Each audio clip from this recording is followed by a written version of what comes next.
Assalamualaikum warahmatullahi wabarakatuh. Halo semuanya, apa kabar? Semoga kita semua tetap dalam lindungan Allah Subhanahu wa Ta'ala. Jangan lupa ya, tetap jaga kesehatan dan di rumah saja. Teman-teman, pada video kali ini saya, Siti Ledina Pisah, akan sharing dan mempraktekkan bagaimana tata cara toharoh yang baik dan benar. Toharoh, teman-teman sudah tahu belum? Sebelumnya apa itu toharoh? Ya, benar sekali. Toharoh menurut bahasa artinya bersuci. Sedangkan toharoh menurut syara atau menurut istilah adalah mensucikan diri, tempat, pakaian, serta benda-benda dari hadas dan najis sesuai dengan tuntunan syariat Islam. Pada kesempatan kali ini, saya akan membahas bagaimana sih tata cara membersihkan diri kita dari hadas maupun hadas kecil ataupun hadas besar. Teman-teman, untuk pembahasan yang pertama, kita akan mempraktekkan bagaimana cara membersihkan diri kita dari hadas kecil. Nah, salah satu caranya yaitu bisa dengan berwudu. Teman-teman sudah tahu belum sih apa sih hukumnya kita melaksanakan wudu? Perlu diketahui bahwasanya berwudu itu hukumnya wajib bagi setiap muslim yang hendak melaksanakan sholat, tawaf, serta hendak memegang atau membaca ayat suci Al-Quran atau kitab suci Al-Quran. Jadi, bagi teman-teman yang hendak melaksanakan sholat, tidak akan sah sholatnya apabila teman-teman belum melaksanakan berwudu. Lalu, bagaimana sih tata cara berwudu yang baik dan benar? Yang pertama, kita membaca basmalah. Kemudian, kita melafalkan niat. Niatnya yaitu Bismillahirrahmanirrahim. Nawaitul wudu'a liraf'il hadasil asghari fardhalillahi ta'ala. Yang artinya, ya Allah, aku mensucikan diri dari hadas kecil fardhu karena lillahi ta'ala, karena Allah ta'ala. Amin.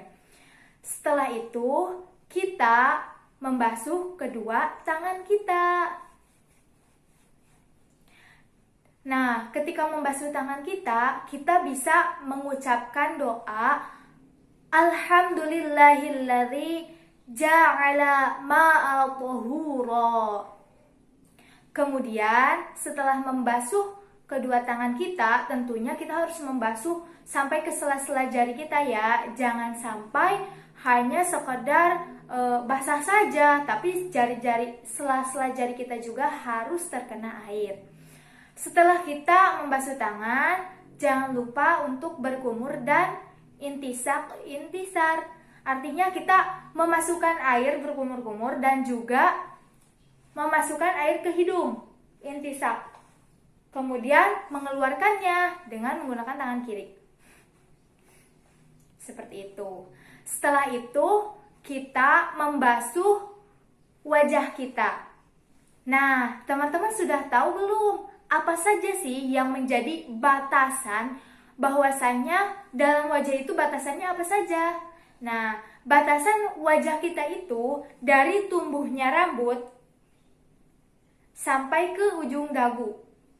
Kemudian disertai di sini rambut-rambut di samping daun telinga. Jadi bagi teman-teman jangan sampai kita membasuh wajah hanya sekedar membasuh tapi tidak memperhatikan batasan-batasan dari wajah kita, karena nanti wudhu teman-teman ini bisa saja tidak sah karena tidak mencakup batasan-batasan dalam wajah kita, karena membasuh wajah ini termasuk hal yang wajib dalam berwudhu. Seperti itu. Jangan lupa ketika hendak mengusap air ke wajah disertai juga niat di dalam hati. Setelah teman-teman membasuh wajah, kemudian teman-teman membasuh kedua tangan sampai ke siku. Jangan lupa ya, untuk yang perempuan itu harus benar-benar sampai ke ujung siku. Jangan sampai hanya sampai setengah siku gitu. Jadi jangan lupa tata caranya seperti ini. Pertama, kita menggunakan tangan kanan terlebih dahulu yang harus dibasuh. Utamakan tangan kanan, setelah itu baru tangan kiri. Tangan kanan sampai siku, kemudian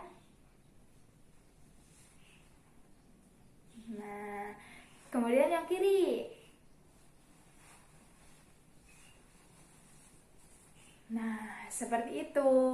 Nah, selanjutnya setelah kita membasuh kedua tangan kita sampai siku, langkah selanjutnya yaitu membasuh kepala kita. Nah, untuk membasuh kepala ini kita tidak harus membasahi seluruh kepala kita.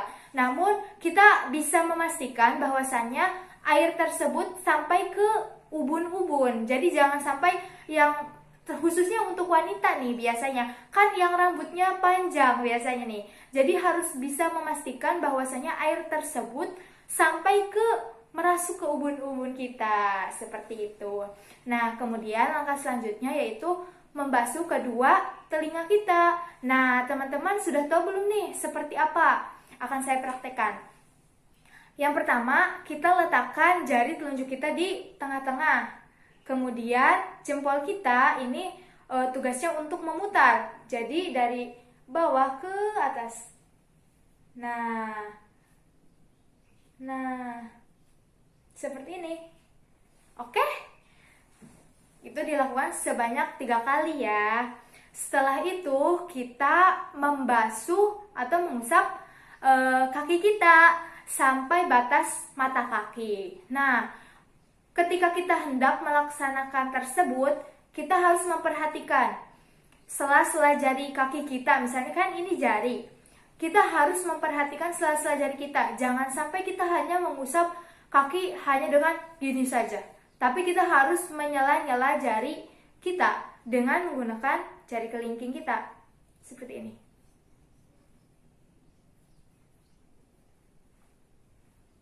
Nah, setelah itu kita usap-usap sampai ke mata kaki. Seperti itu. Setelah selesai membasuh kedua kaki kita, kemudian kita berdoa setelah berwudu. Adapun doanya yaitu Bismillahirrahmanirrahim. Asyhadu an la ilaha illallah wahdahu la syarikalah wa asyhadu anna Muhammadan abduhu wa rasuluh. Allahumma ja'alni minat tawwabina waj'alni minal mutatahhirin waj'alni min ibadikas sholihin. Amin. Selesailah tata cara berwudu yang baik dan benar. Baiklah teman-teman, itulah tadi tata cara berwudu yang sudah saya jelaskan. Nah, lalu ada sebuah problematika atau sebuah masalah nih teman-teman.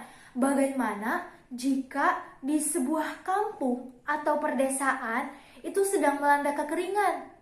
Jadi tidak ada air sama sekali untuk berwudu. Atau di sebuah desa itu ada air, namun airnya itu sangat darurat, digunakan untuk bertahan hidup seperti untuk minum, untuk memasak, jadi tidak memungkinkan dan tidak cukup jika dipergunakan untuk berwudu. Atau mungkin kita sedang berada di kereta, kendaraan umum, di bis, di pesawat, tidak ada air. Kemudian bagaimana cara kita berwudu? Atau kita sedang sakit, kemudian dokter menganjurkan untuk tidak terkena air karena akan memperparah penyakit kita jika terkena air. Lalu bagaimana kita berwudu? Nah, solusinya yaitu dengan cara bertayamum. Lalu bagaimana sih cara bertayamum yang baik? Nah, bertayamum itu yang pertama kita harus menyiapkan debunya terlebih dahulu. Tentu saja debu yang akan kita pergunakan untuk bertayamum harus bisa kita pastikan bahwa debu tersebut itu masih suci dalam dalam hal ini, suci dalam hal ini itu tidak tercampur dengan najis atau kotoran-kotoran yang lain. Contohnya, misalnya debu tersebut sudah tercampur dengan kotoran manusia atau kotoran hewan, itu kan tidak suci. Nah, selanjutnya debu tersebut juga tidak tercampur dengan tepung. Awas loh ya teman-teman, harus bisa membedakan antara debu dan juga tepung. Nah, selanjutnya ketika hendak bertayamum, tentu saja kita harus melepas segala perhiasan yang ada di tangan kita. Misalnya kita menggunakan cincin, kita harus lepas terlebih dahulu. Menggunakan kacamata, kita harus lepas terlebih dahulu. Namun ini, kita harus lepas terlebih dahulu. Untuk bertayamum ini, tentu saja kita harus menyiapkan debu kan. Tadi setelah menyiapkan debu, kita yang pertama itu kita membaca basmalah dan juga melafalkan niat dalam hati ya. Kita harus berniat bertayamum. Niat bertayamum yaitu seperti ini. Bismillahirrahmanirrahim. Nawaitu tayamuma listibahati sholati fardholillahi ta'ala. Amin. Nah, kemudian kita mengambil debu yang ada di tembok ini nih. Saya akan mengambil debu yang ada di tembok seperti ini. Nah, kemudian kita tiup. Setelah ditiup, kita usapkan ke wajah kita. Nah, tadi kan saya sudah menjelaskan nih teman-teman, apa saja batasan dari wajah. Kita bisa menggunakan dua cara. Yang pertama itu debu yang di jempol di sini, di samping kedua telinga. Kemudian ini tangan yang kanan untuk mengusap bagian wajah bagian atas, tangan yang kiri untuk mengusap bagian bawah. Jadi seperti ini nih.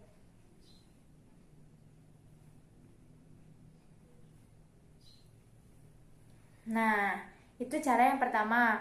Cara yang kedua itu bisa jadi kita bagi 3 bagian debu yang ada di tangan kita. 1, 2, 3. 1, 2, 3. Nah, kemudian kita letakkan di sini.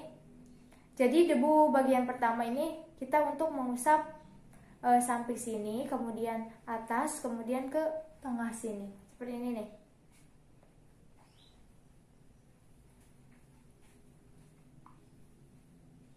Nah, seperti itu. Pokoknya kita ketika bertayamum ataupun berwudu, itu tuh kita harus benar-benar memastikan bahwa debu atau ketika berwudu mah air ya.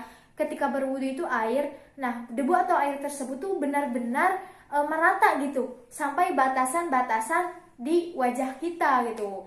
Karena wajah kan tadi termasuknya hal yang wajib gitu kan, dibasuh ketika berwudu ataupun bertayamum. Nah, selanjutnya itu kita ambil debu. Nah, usahakan mengambil debu yang berbeda dari tempat semula. Memang harus yang berbeda ya, teman-teman.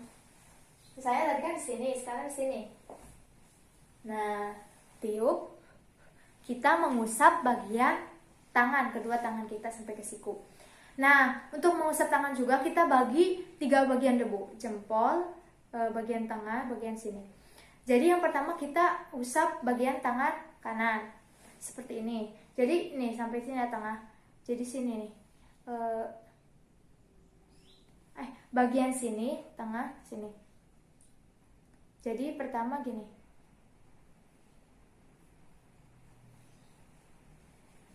Kemudian yang bagian tengah untuk mengusap sini. Nah, bagian jempol untuk mengusap sini. Nah, selanjutnya satunya bagian sini, bagian tengah untuk yang tengah, bagian sini. Nah. Kemudian bagian tengah. Kemudian ke jempol. Seperti itu. Nah, setelah itu kita membaca doa setelah bertayamum. Nah, doa setelah bertayamum ini sama halnya dengan doa setelah berwudu.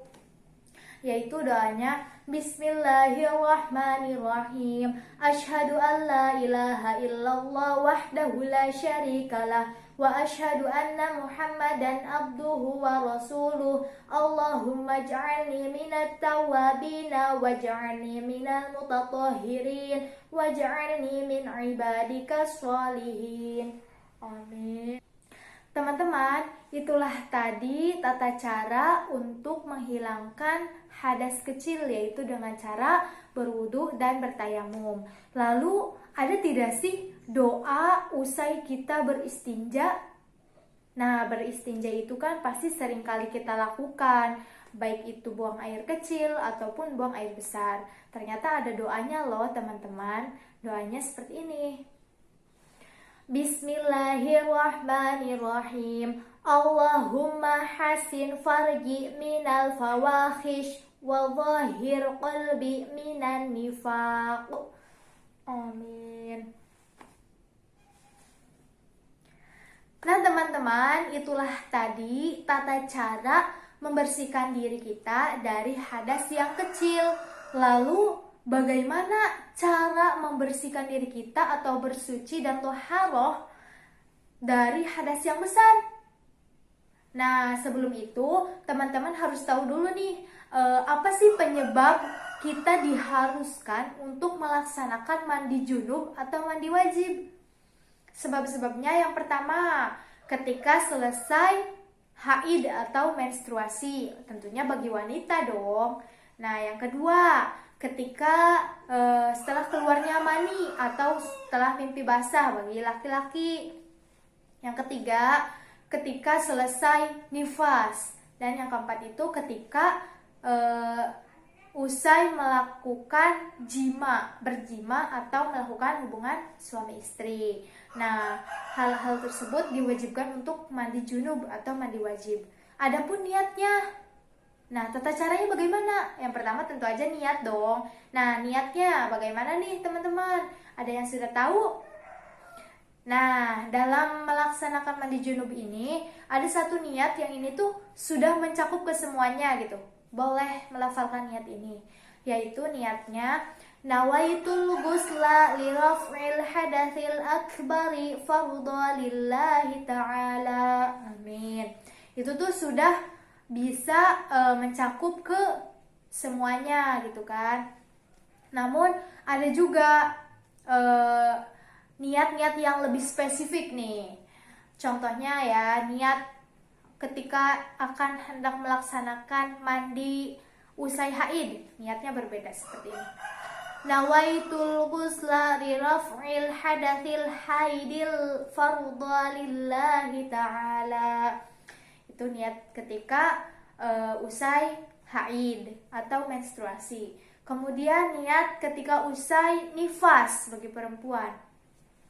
Nawaitul ghusla li raf'il hadatsil nifasi fardha lillahi ta'ala. Kemudian niat setelah berjima atau berhubungan suami istri. Nawaitul ghusla li raf'il hadatsil jinabati fardha lillahi ta'ala. Nah, setelah melafalkan niat, kita membasuh kedua tangan kita, berwudu, kemudian berwudu. Nah, berwudunya itu seperti halnya kita yang tadi di awal sudah dijelaskan ya, di tata cara berwudu seperti itu.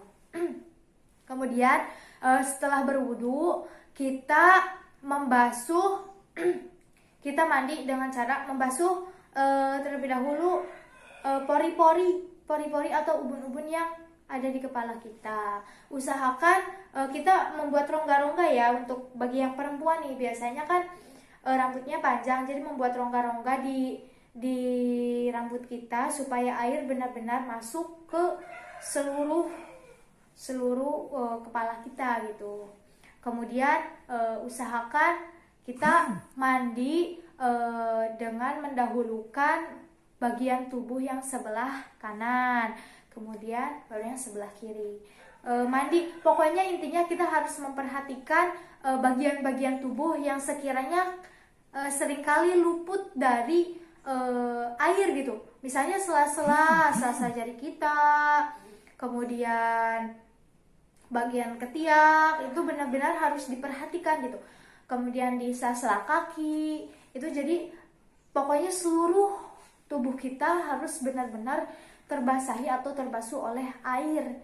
Kita sampoan, sabunan, pokoknya seperti itu. Jadi benar-benar harus diperhatikan, kita seluruh tubuh kita harus terbasuh dengan air.